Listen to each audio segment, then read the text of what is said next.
Howdy, partners. It's me, Jake, and I got a partner here. Come here, partner in crime.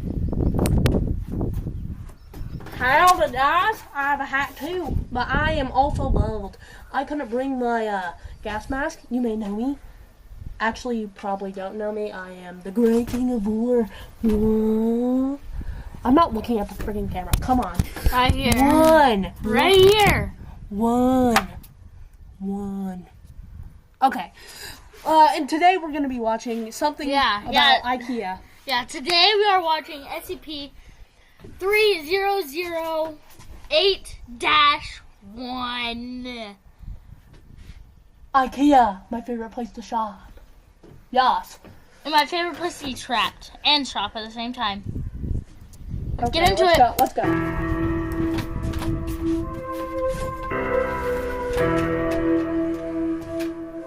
On March 15th, 2011, Martin Sims was wandering down the streets of Carson, California. His clothes were ragged, he was filthy, and gibbering like a madman with a full beard and long, unkempt hair. His body was covered in scars, but he showed no signs of malnutrition. What made Martin's sudden appearance so remarkable? He'd been missing for 3 years. When he was interviewed by police, they asked him where he'd been all this time. They couldn't believe his answer. He'd been trapped in an IKEA since 2008, but this was no ordinary IKEA. This was a dangerous anomaly.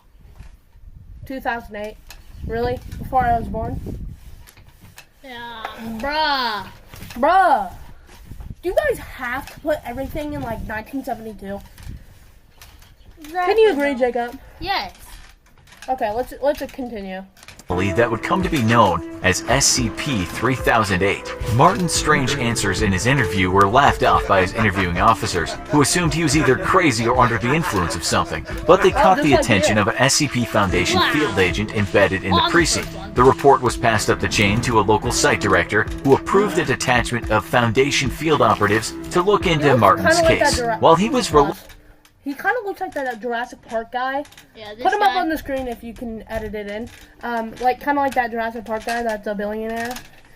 No, it's a Jurassic World. I'm stupid. reluctant to lead the Foundation agents back to the offending IKEA, the Foundation can be extremely persuasive. His screams of, "Please, I'm begging you, don't take me back, don't make me go back," were noted but ultimately disregarded. When the SCP Foundation had triangulated the position of SCP-3008, which was indeed an active IKEA, the entire retail zone was closed and barricaded under the pretense of a severe black mold infestation. Armed Foundation personnel also arrived on the site shortly after, based on Martin's vague statements that there were creatures of some kind inside. Due to his deteriorating mental health, Martin was unable to provide a great deal of lucid information on the specific traits of SCP-3008. But one phrase he kept repeating was, "bigger on the inside." Once researchers were... Pause. What's bigger on the inside? Inside of what? I think IKEA. Maybe it's his pants. Beans. Let's continue. Satisfied that Martin had delivered all the pertinent information he was able to, he was administered Foundation amnestics to erase his memory of the last 3 years and return to his family. A cover story was formulated. Martin had been kidnapped and abused for 3 years by a mentally unbalanced stalker in downtown Carson. He'd been able to escape as said stalker took his own life out of guilt, a suicide that the Foundation expertly fabricated to make their cover story airtight. With the loose end of Martin Sims taken care of, the true observation of SCP-3008 could begin. A base set around the perimeter of the mysterious IKEA kept a 24-hour watch on the building, covering all potential entrances and exits. No exploratory missions had yet been approved by the Foundation Ethics Committee, so they first wanted to perform a week of external observation to see if any of the store's anomalous properties extended beyond the confines of the building. After a week of nothing, it appeared they did not. A local site director approved of the use of 20 disposable Class D personnel to explore the interior of SCP-3008. The D-Class... Let me spit some logic. Only 20? If this one guy was so traumatized by this, why wouldn't you just, like, send professional SCP people? Like, with guns, with a rope attached. Exactly. Why can't you just interrogate the guy and believe him? Jeez. Exactly. You guys are the SCP Foundation. Secure? Contain, protect. Seriously, bro. Please, SCP. Foundation. Yeah, please, Operatives would be SCP split into 4 Foundation. squads of Don't 5 have men. me. Alpha, Bravo, Charlie, and Delta Why are Squad. they all... Each would be Wait assigned... a second. Why are they all white? Why are they all white? Are they calling white people disposable? I can't say words today, sorry. Okay, let's continue. a different quadrant of the store and would deliver information back to the control team on site via a live audio and video link. 3 of the 4 teams upon entering the store reported nothing out of the ordinary. Neither the audio or video they were sending back indicated anything different from a standard IKEA store, from the flat pack wardrobes to the Swedish meatballs. Team Delta, however, suddenly began experiencing... I'm just looking back.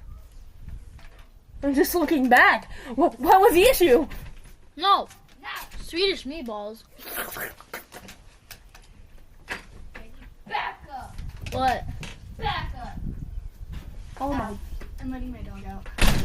Okay, his psychotic sister's coming out to interrupt us. Sorry. Ow! That was mean. Wait, stop. It's fine. Before you break the chair. Let's continue. a scrambled audio and video connection. Shortly after, communication with Team Delta dropped off entirely. They disappeared somewhere inside the store and haven't been seen since, with one notable exception. After the disappearance and the extraction of teams, Foundation researchers classified SCP-3008 as Euclid because its anomalous properties were at least confined to the interior of the store, and even then seemingly not the entire interior. The anomalous area within SCP-3008 became known as SCP-3008-1, and containment appeared to be 100% secure. There was no telling how many people had already gone missing in the store over the years, but the disappearances must be stopped. The Foundation maintained constant surveillance around the perimeter of SCP-3008, but it appeared they could prevent any further incidents by simply preventing other civilians from accessing the IKEA store. Martin's ravings about monsters were assumed to just be the product of delirium, until a surviving member of Delta Team suddenly reappeared. The date was November 3rd, 2011. It was a cold night, a few hours after what would have been closing time if the store were still active, and 7 months after the extraction teams had disappeared somewhere in the confines of SCP-3008. There had been no anomalous activity outside the store since the perimeter was first secured, and the Foundation researchers hadn't expected that to change, until the last surviving member of Delta Team came barging out of the store's entrance. Startled field operatives were amazed to see him again, but they were even more amazed to see what was following him out of the store, repeating the same phrase: "The store is now closed, please exit the building." Despite the fact that the entity chasing the Delta Team survivor was wearing the yellow shirt and blue pants of an IKEA store employee, the being definitely was not human. It was around 7 feet tall. Imagine being able to build an app with your name on it, just by thinking about it. Meet Base 44. Who cares? Tall with no visible face. The entity had grossly extended limbs, with each arm being around 5 or 6 feet long and ending in a huge oversized hand. The whole I'm gonna correct it. 6, 7 feet long.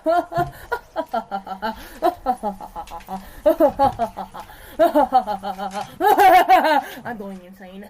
Okay, let's continue. process was so sudden that the field agents present at the perimeter weren't able to save the Delta Team survivor, as the entity reached forward with his freakishly long arms, grabbed him, and twisted his head off like a child with a doll. The field operatives present drew their weapons and peppered the entity with bullets. It would later be classified as SCP-3008-2. The being appeared to collapse and die from the physical trauma, at which point it and the body of the former Delta Team survivor were taken for an autopsy by Foundation researchers. There were no biological abnormalities of the body of the Delta Team survivor, so it did not appear that the anomalous properties of SCP-3008-1 had any effect on the physiology of its occupants. He was not malnourished despite being missing for months, and the contents of his stomach looked to be half-digested food consistent with the menu of a typical IKEA store restaurant. SCP-3008-2 Dude.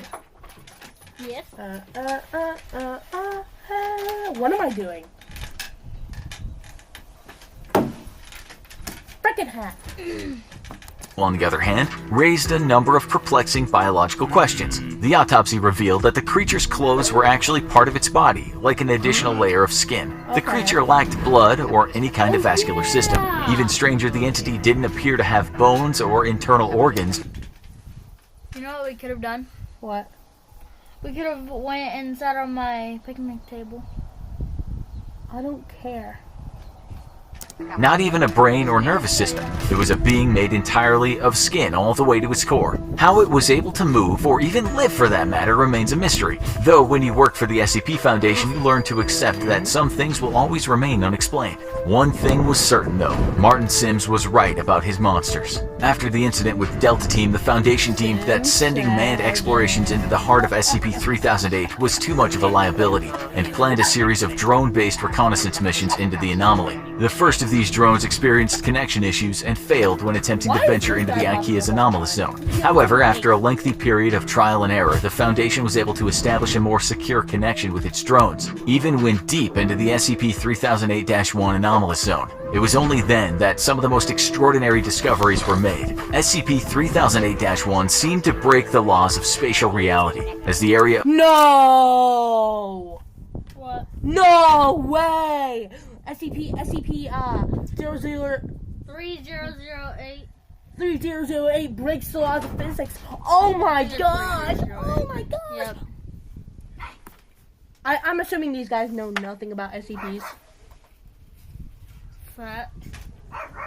of the IKEA's interior was at least an order of magnitude larger than its exterior. Just as Martin Sims had said, it was bigger on the inside, but just how much bigger? The Foundation has yet to find evidence of any physical termination. What is bigger on the inside? Oh my gosh, you don't have to continue that joke. Oh my god. I'm sorry we're so boring because of this guy. He continues telling jokes over and over again. I'm just gonna continue the video for within the this store that 7 might indicate hours. SCP-3008-1 has an end point, while an area of at least 10 kilometers squared has been uncovered in SCP-3008-1. It could, in theory, be infinite. Laser rangefinder tests, which are normally very reliable, have only given inconclusive wonder why it's results. called the Infinite Interestingly, IKEA. the anomalous area doesn't have any clear visual differences from the rest of the IKEA store, except that it extends forever. An individual trapped within the confines of SCP-3008-1 wouldn't even realize they've entered an anomalous zone until they tried to locate an exit and leave, at which point they'd find they were already hopelessly lost. The geography of SCP-3008-1 does at least appear to be consistent, so people trapped within are theoretically able to retrace their steps and escape if they haven't already ventured too deep.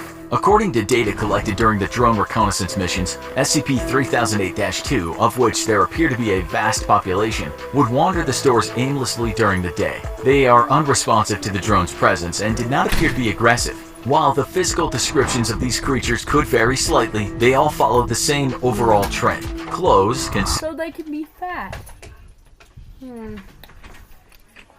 To take note. I'm sorry this last half of the video is boring because whatever he's doing. consistent with an IKEA uniform, no face, either seemingly too tall or too short, and limbs that are grossly out of proportion with their bodies. As the Foundation began sending drones deeper into SCP-3008-1, they found another incredible discovery. There was an unknown population of humans trapped inside IKEA's anomalous zone, and these people had used the IKEA furniture around them to create entire settlements and towns within the store. There were several of these towns, all of which seemed to cohabitate peacefully. Even Foundation personnel found this development in their research to be truly extraordinary. Since SCP-3008 was first identified, there have been only 14 civilian escapes. Some had been trapped inside for months, others had been in there for years, some far longer than Martin's 3-year stint. While every one of these escapees has eventually been released back to their home, after a liberal application of amnestics and a proper cover story has been devised, the Foundation interviewed each of them extensively first. According to each of these escapees, the people trapped inside the IKEA have built an entirely new society across the various settlements. Contrary to the Lord of the Flies expectations of a group of people isolated and afraid, there's immense cooperation between the trapped civilians. The food in the several IKEA restaurants No, that's not gonna happen. Personally, me, when it comes to food, I'll tear this guy apart.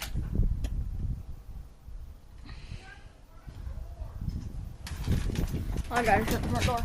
Okay, let's continue before this. On SCP-3008-1 mysteriously replenishes while nobody's there, so there's no threat of starving. And the automatic turning on and off of the lights forms as a rudimentary kind of day and night cycle. Nighttime, however, is when things get dangerous, as the SCP-3008-2 entities, which are known to the people inside as the staff, become extremely hostile after dark. Aggressive hordes of the staff swarm the settlements at night, repeating, "This door is now closed, please exit the building." The civilians inside. Why is they doing like the gritty or something while they're walking?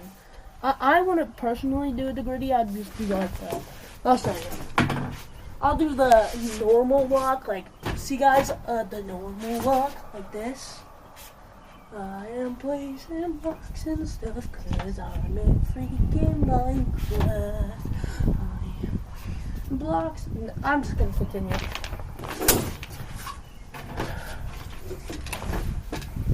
Are usually able to repel these attacks with minimal casualties, but the constant war of attrition slowly wears down those inside. The bodies of the creatures also need to be removed from the area after each attack, as the presence of corpses or even parts of corpses has been known to heighten the ferocity of the next night's attack. During the day, the staff return to a docile and unresponsive state, though they'll still defend themselves violently if anyone dares to attack. Over the course of the interviews with the 14 escapees, Foundation researchers were able to answer another of their key questions. How had so many people gone missing in the store for so long without being noticed? But the answer they received only raised many more unsettling queries. According to the escapees, there were people inside the settlements that, despite being otherwise of entirely sound mind and standard intelligence, seemed to lack very... Why is half of the people fat? Why? Stop moving. Why is half of the people fat? Are they making fun of me? Seriously. Common knowledge that even a child should know. For example, some of them weren't aware of the International Space Station orbiting the Earth, or stranger still, the existence of the Statue of Liberty. This led the researchers to a frightening conclusion. SCP-3008-1 may not only be a nexus point of multiple IKEA stores in our dimension, it could be connected to IKEAs in every dimension where IKEAs exist. While it only abducts a handful of people from each store over an extended period of time, it suddenly becomes clear how this SCP Interrupted. Because I'm trying to make your viewers not fall asleep. was able to trap so many people without detection over such a long period of time, which in turn led to an even more terrifying revelation. The SCP Foundation may not have SCP-3008-1 as contained as they thought. It might even be tucked away in an IKEA store somewhere near you, just waiting for you to visit. After all, there's always room for one more. Can you eat my butt cheeks? That's the end of the video, How did you like the video? See you later. Please comment and like and subscribe.